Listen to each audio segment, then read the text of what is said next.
జై శ్రీరామ్.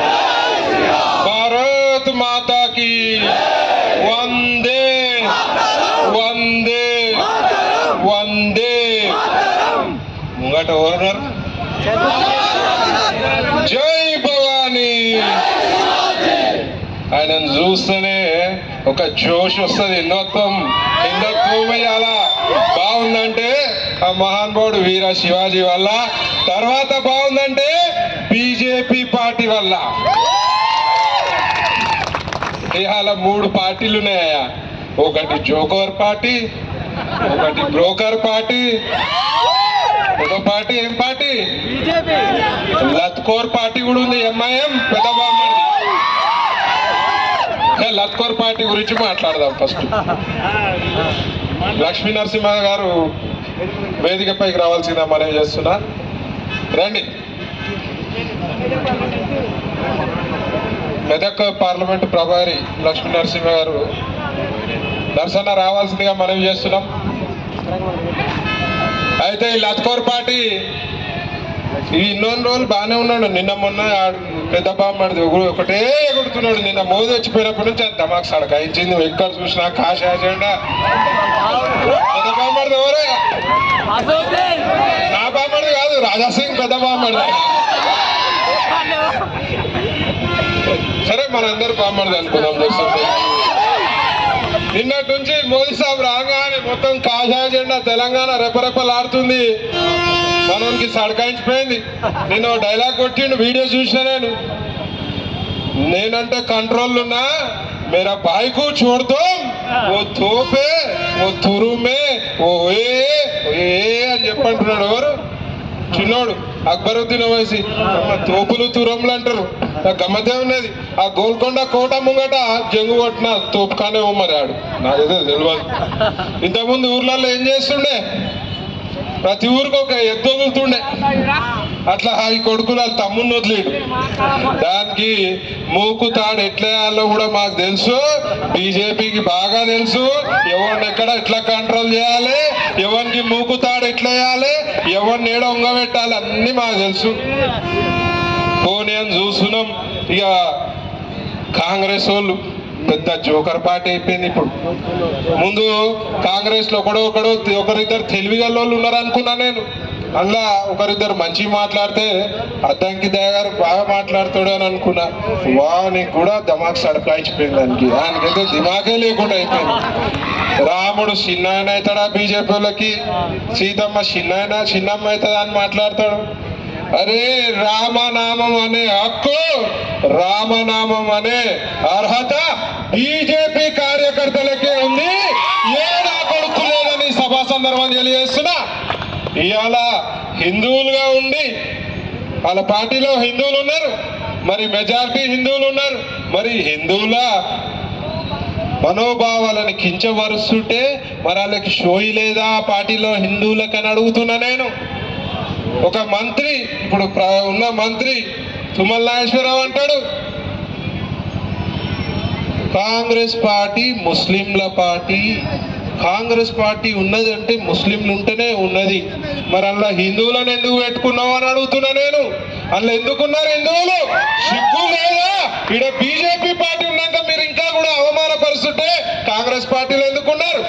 మరి పోనీ ముస్లిం సోదరులపై అంత ప్రేమ ఉంది కదా, మరి 60 ఏళ్ళ పాలన చేసిరు కదా, మరి ముస్లిం సోదరులకి ఏం బీకిరినైనా మీరు ఏం చేసిరు ముస్లిం సోదరు మనకి? మళ్ళీ మన మోదీ వచ్చి ముస్లిం సోదరి మనలకి త్రిపుల్ తలాక్ చట్టం తెచ్చి వాళ్ళ బతుకులకు ఆసరగా ఉన్న పార్టీ బీజేపీ పార్టీ. ఇక బీఆర్ఎస్ వాళ్ళు ఒకటే నీళ్ళు ఇచ్చినాం, నిధులు ఇచ్చినాం, నియామకాలు ఇచ్చినాం అంటారు. కేసీఆర్ నీళ్లు దేనికి ఇచ్చినావు? మందు తాగు, పెద్దలు వాళ్ళు ఉన్న రోజులు అడ్డగోలు మందు. ప్రతి చోట బెల్ట్ షాపులు, అడ్డగోలు బెల్ట్ షాపులు. మందు ఇట్లా ఈడ నది ఉన్నది కదా అమ్మవారి గుడి కాడ, దానికంటే ఎక్కువ కూడా మందు ప్రవాహం జరిగింది. ఈడ ఏడుపాయలు నది కన్నా ఎండాకాలం ఎండుతుంది కానీ ఎండదు. ఇంతకుముందు అక్క చెప్పింది మన కార్యకర్తలను చూస్తే మోదీ ఆహ్వానించినట్టు కనబడుతుందని చెప్పింది అక్క. ఇంతకుముందు తాగుబోతుడు చూసి నవ్వుతున్నాడు. ఏందక్క మరి ఏందంటే అక్క చెప్తున్నది ఆయనకి కేసీఆర్ ఆహ్వానించిండు అడుగుతున్నాడు అని. ఇక వీళ్ళు ఒకటే నిదానంతో వస్తారు. నీళ్ళు ఇచ్చినాం, నియామకాలు ఇచ్చినాం, నిధులు ఇచ్చినాం. నిధులు ఎవరికి ఇచ్చిర్రు నాయన? నిధులన్నీ మీ హరీష్ రావుకి ఇచ్చిర్రు, మీ కేటీ రామారావుకి ఇచ్చిర్రు, మీ మంత్రులకు ఇచ్చిర్రు, మీ ఎమ్మెల్యేలకు ఇచ్చిర్రు. ఈ నిధులు సరిపోలేదని చెప్పి ఢిల్లీకి వరకు పోయింది కవితక్క లిక్కర్ రాని. ఇంకా కావాలి నిధులు అని చెప్పి 100 కోట్ల స్కామ్ అంటారు. ఇంకెక్కువ స్కామ్ చేసింది కవితక్క. ఇవాళ ఏం చేస్తుంది? ఊచలు లెక్క పెడుతుంది. మరి ఒక్కసారి కూడా కేసీఆర్ అడిగి పోలేదు ఢిల్లీకి చూడడానికి. అలా హరీష్ బాబా చూడలేదు. భయం కాదు, వాళ్ళకి తెలుసు మేము తప్పు చేసినాం కాబట్టి బిడ్డను చూడడానికి పోనాడు. రేపు తెలంగాణ రాష్ట్రాన్ని చూస్తాను అని అడుగుతున్నా నేను. చూస్తాడా? ఇక చెప్తారు మాది ఉద్యమం పార్టీ, మేము ఉద్యమం చేసినాం, మా ప్రాణాలు తెగించినామని. ఉద్యమకారులకు ఇక్కడ విలువ ఉంది నాయన మీ పార్టీలా? ఇవాళ ఉద్యమ ద్రోహులు మనమందరం ఉద్యమం చేసినప్పుడు రాళ్ళు కొట్టారు, హత్యాయత్నాలు చేసిన వాళ్ళకి ఇవాళ మంత్రి పదవులు ఇచ్చిండు, 10 ఏళ్ళు ఎమ్మెల్యే పదవులు ఇచ్చిండు ఉద్యమ ద్రోహులకి. మరి అసలు ఉద్యమకారులు ఏడికి పోయారని అడుగుతున్నా కేసీఆర్ని. ఇవాళ కేసీఆర్ ఏం చెప్పిండు? నేను దళిత ముఖ్యమంత్రిని చేస్తా, చేయకపోతే తల నరుక్కుంటా అన్నాడు. మరి అలా తల నరుక్కోలే, ఇంకేందో కూడా నరుక్కోలే. మరి ఏం నరుక్కోవాలి? నరుక్కోవాలి. ఎప్పుడు కూడా మాట మీద ఉండదు. వచ్చి జూట మాటలు చెప్తాడు. జూట మాటలు చెప్పి 10 ఏళ్ళు మొత్తం పందికొక్కుల కంటే అధ్వానంగా దోసుకున్న ప్రభుత్వం గత బీఆర్ఎస్ ప్రభుత్వం. ఇక కాంగ్రెస్ వాళ్ళు 60 ఏళ్ళు పాలించి చేసిందేం లేదు, పీకిందేం లేదు. ఇప్పుడు వచ్చిర్రు, అదృష్టంగా వచ్చిర్రు. బీఆర్ఎస్ మీద కోపంతో కాంగ్రెస్ కోటేసిర్రు. స్కూటీలు ఇస్తా అని, 2 లక్షల రుణమాఫీ చేస్తా అని చెప్పి దొంగ హామీలు ఇచ్చిన ప్రభుత్వం కాంగ్రెస్ ప్రభుత్వం. మరి మళ్ళీ మొన్న డిసెంబర్ సోనియమ్మ బర్త్డేకి ఇస్తా అని చెప్పింది. సోనియా నా బర్త్డే అయిపోయింది. మళ్ళీ ఇప్పుడు ఎలక్షన్లు వచ్చినాయి. మళ్ళీ జూట మాటలు ఏం చెప్పాలి? ఆగస్టులు ఇస్తా అని చెప్పిండు. ఆగస్టు ఇచ్చే పరిస్థితి ఉందా? పైసలు ఏడున్నాయి నాయన? ఇలా చేయరా? ఏడు నుంచి ఇస్తాడు? మొత్తం 420 వాళ్ళంతా దేశంలో ఉన్న స్కామ్ స్టార్లంతా కాంగ్రెస్ పార్టీలు రాయా. ఎంత పెద్ద స్కాములు చేశారు.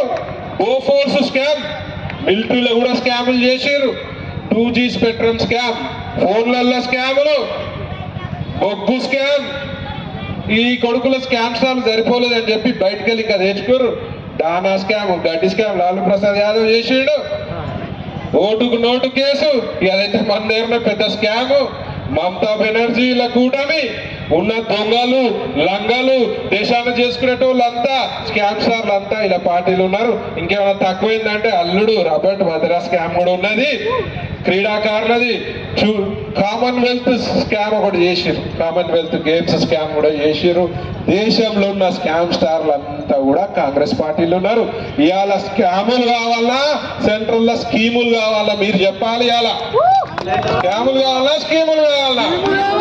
స్కీములు కావాలంటే మోదీ గారు కోటేయాలి. దేశం బాగుండాలంటే మోదీ గారు కోటేయాలి. ముఖ్యంగా ధర్మం బాగుండాలంటే మోదీ గారు కోటేయాలి. గుళ్ళు బాగుండాలంటే మోదీ గారు కోటేయాలి. మన గోవు బాగుండాలంటే మోదీ గారు కోటేయాలి. మన కుటుంబం బాగుండాలంటే మోదీ గారు కోటేయాలి. మన పిల్లల భవిష్యత్తు బాగుండాలంటే మోదీ గారు కోటేయాలి. మన ఆడపిల్లలు బాగుండాలంటే మోదీ గారు కోటేయాలి. దేశం రక్షణ వలయంలో ఉండాలంటే మోదీ గారు కోటేయాలి. ఇవాళ పాకిస్తాన్ నా కొడుకులు, చైనా లాంటి శత్రు దేశాలు కూడా మోదీ గారు ఓడిపోవాలని చూస్తున్నారు. ఎందుకంటే మోదీ గారు ఉంటే ఆ కొడుకుల పప్పులు ఉడకాయి. అవసరం పడితే అలా దేశంలో పోయి మోదీ గారు ఈ పలగొడతాడు. పాకిస్తాన్ ఈ ఆల్రెడీ కొట్టిండు. గజ్జ గజ్జలు ఆడుతున్నారు ఆ కొడుకులు. Surgical strike చూసిరుగా.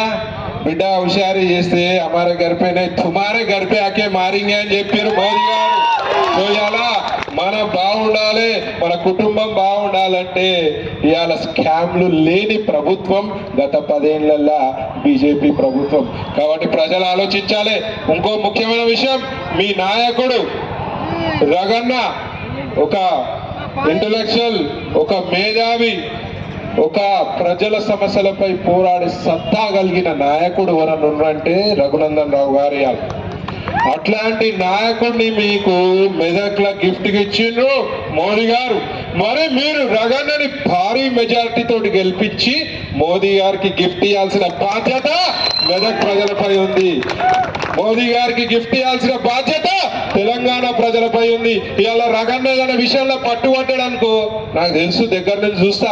నేను బీజేపీ పార్టీలో రాకముందు నేను రగన్నను చూసి అనుకుంటుండే, అరే లీడర్ అయితే ఐసా రాయనా షేర్ చేశారు రాయనా లీడర్ అని చెప్పి.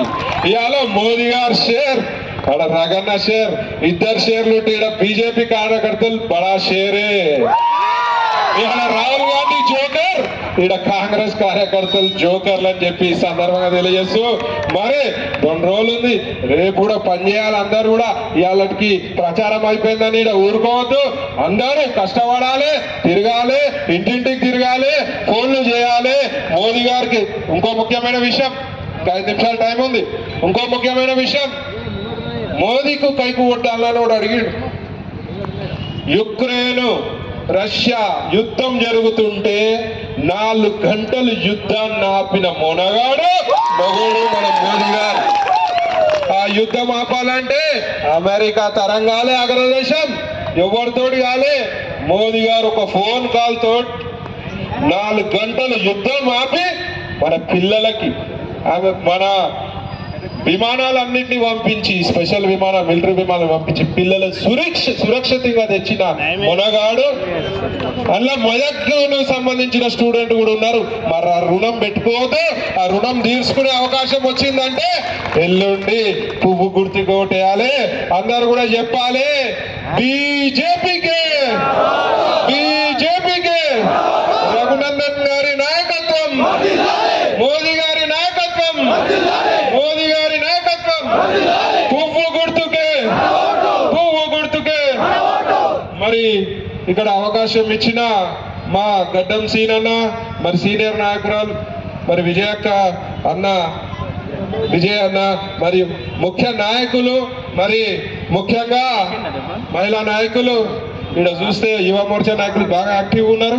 ఇంకా ఎక్స్పాండ్ చేయాలి, మనం బాగా కష్టపడాలి, ఇంకా ఖాళీ చేయాలి బిడ్డ కాంగ్రెస్ వాళ్ళని, బీఆర్ఎస్ వాళ్ళని. మొన్న హరీష్ రావు చెప్తున్నాడు, మెదక్ గడ్డ మాట కాదు బిడ్డ, మెదక్ గడ్డ బీజేపీ అడ్డ, మెదక్ గడ్డ రఘునందన్ రావు అడ్డ, మెదక్ గడ్డ కాషాయం అడ్డ బిడ్డ అని చెప్పి సందర్భంగా తెలియజేస్తూ, మరి అందరు 2 రోజులు కష్టపడితే మనం బయట పడతామని చెప్పి తెలియజేస్తూ, మాకు అవకాశం ఇచ్చిన అందరికి కూడా కృతజ్ఞతలు. జై హింద్.